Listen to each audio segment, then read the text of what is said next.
எப்படி இருக்குன்ட்டு.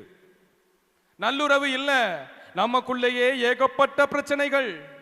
இவற்றையெல்லாம் சரி செய்ய வேண்டும், இந்த நல்லுறவை ஏற்படுத்த வேண்டும் என்பது இறைவனுடைய விருப்பம்.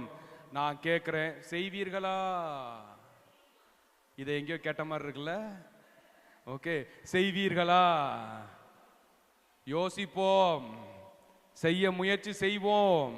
ஆனால் வாய்ப்பில்லை ராஜா. ஆண்டவருக்கே தெரியும், அவரும் பார்த்துக் கொள்வார், அவரும் என்னை ஏற்றுக்கொள்வார், நான் கொடுக்கிற தக்காளியையும் ஏற்றுக்கொள்வார். ஆனால் கடைசி வரை வாய்ப்பில்லை ராஜா. முதலில் இதை நாம் செய்கிறோமா? இரண்டாவது, நம் ஆண்டவர் என்ன சொல்லுகிறார் என்றால், மத்தேயு நற்செய்தி 15ஆம் அதிகாரம் 8, 9 இறைவசனங்கள். மத்தேயு 15, 8, 9.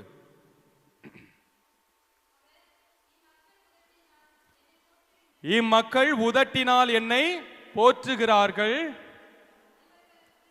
இவர்கள் உள்ளமோ என்னை விட்டு வெகு தொலைவில் உள்ளது.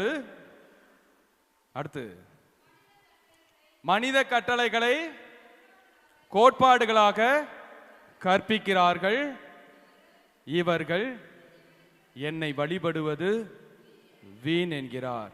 தெளிவான வார்த்தைகள். இம்மக்கள் உதட்டளவில் என்னை புகழ்கிறார்கள்.